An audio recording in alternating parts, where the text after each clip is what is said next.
പുറപ്പാട് അദ്ധ്യായം 4. മോശയെ ശക്തിപ്പെടുത്തുന്നു. മോശ പറഞ്ഞു, അവർ എന്നെ വിശ്വസിക്കുകയില്ല, എൻ്റെ വാക്കു കേൾക്കുകയുമില്ല. കർത്താവ് നിന്നിട്ട് പ്രത്യക്ഷപ്പെടില്ല എന്ന് അവർ പറയും. കർത്താവ് അവനോട് ചോദിച്ചു, നിന്റെ കയ്യിലിരിക്കുന്നത് എന്താണ്? അവൻ പറഞ്ഞു, ഒരു വടി.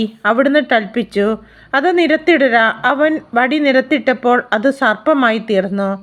മോശ അത് കണ്ട് അകന്നു മാറി. കർത്താവ് അരുളി ചെയ്തു, കൈനീട്ടി അതിൻ്റെ വാലിൽ പിടിക്കുക. അവൻ കൈനീട്ടി അതിനെ പിടിച്ചപ്പോൾ അത് വീണ്ടും വടിയായി തീർന്നു. ഇത് തങ്ങളുടെ പിതാക്കന്മാരുടെ ദൈവമായ കർത്താവ്, അബ്രാഹത്തിൻ്റെ, ഇസഹാക്കിൻ്റെ, യാക്കോബിൻ്റെ ദൈവം നിന്നിട്ട് പ്രത്യക്ഷപ്പെട്ടുവെന്ന് അവർ വിശ്വസിക്കാൻ വേണ്ടിയാണ്. കർത്താവ് വീണ്ടും അരുളി ചെയ്തു, നിന്റെ കൈ മാറിടത്തിൽ വയ്ക്കുക. അവൻ അപ്രകാരം ചെയ്തു. കൈ തിരിച്ചെടുത്തപ്പോൾ അത് മഞ്ഞുപോലെ വെളുത്ത് കുഷ്ഠമുള്ളതായി കാണപ്പെട്ടു. അവിടുന്ന് കൽപ്പിച്ചു, കൈ വീണ്ടും മാറിടത്തിൽ വയ്ക്കുക. അവൻ അപ്രകാരം ചെയ്തു. മാറിടത്തിൽ നിന്ന് കൈ തിരിച്ചെടുത്തപ്പോൾ അത് പൂർവ്വസ്ഥിതിയിലായി, ശരീരത്തിൻ്റെ മറ്റു ഭാഗങ്ങൾ പോലെ കാണപ്പെട്ടു. അവർ നിന്നെ വിശ്വസിക്കാതിരിക്കുകയും നിന്റെ ആദ്യത്തെ അടയാളത്തിൻ്റെ സാക്ഷ്യം സ്വീകരിക്കാതിരിക്കുകയും ചെയ്താൽ രണ്ടാമത്തേതിൻ്റെ സാക്ഷ്യം സ്വീകരിച്ചേറ്റും. ഈ രണ്ട് അടയാളങ്ങളും അവർ വിശ്വസിക്കാതിരിക്കുകയും നിന്റെ സാക്ഷ്യം സ്വീകരിക്കാതിരിക്കുകയും ചെയ്യുന്ന പക്ഷം നീ നദിയിൽ നിന്ന് കുറേ വെള്ളമെടുത്ത് കരയിൽ ഒഴിക്കുക. നദിയിൽ നിന്ന് നീ എടുക്കുന്ന ജലം കരയിൽ രക്തമായി മാറും. അഹറോന്റെ നിയമനം. മോശ കർത്താവിനോട് പറഞ്ഞു, കർത്താവേ, ഞാനൊരിക്കലും വാക്ചാതുര്യമുള്ളവനായിരുന്നില്ല. അന്ന് ദാസനോട് സംസാരിച്ചതിന് ശേഷവും അങ്ങനെ തന്നെ. സംസാരിക്കുമ്പോൾ നാവിന് തടസ്സമുള്ളവനാണ് ഞാൻ. കർത്താവ് അവനോട് ചോദിച്ചു, ആരാണ് മനുഷ്യന് സംസാര ശക്തി നൽകിയത്? ആരാണ് അവനെ മൂടനോ ബധിരനോ കാഴ്ചയുള്ളവനോ കുരുടനോ ആട്ടുന്നത്? കർത്താവായ ഞാനല്ലേ. ആടിയാൽ നീ പുറപ്പെടുക.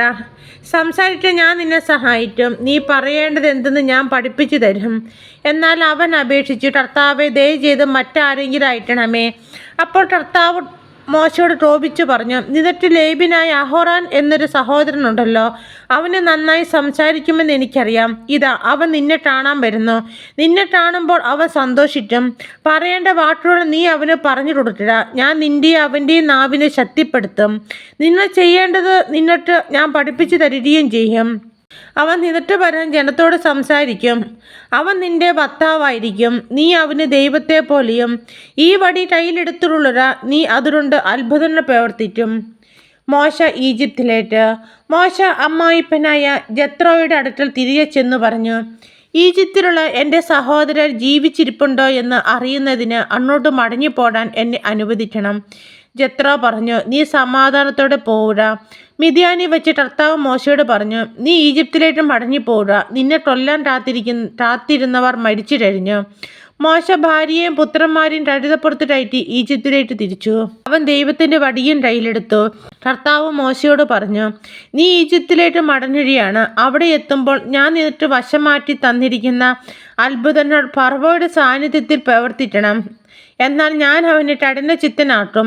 അവൻ ജനത്തെ വിട്ടയറ്റിയില്ല. നീ ഫറവോയോട് പറയണം, കർത്താവ് പറയുന്നു, ഇസ്രായേൽ എൻ്റെ പുത്രനാണ്, എൻ്റെ ആദിജാതൻ. ഞാൻ നിന്നോട് ആജ്ഞാപിക്കുന്നു, എന്നെ ആരാധിക്കാൻ വേണ്ടി എൻ്റെ പുത്രനെ വിട്ടയറ്റുക.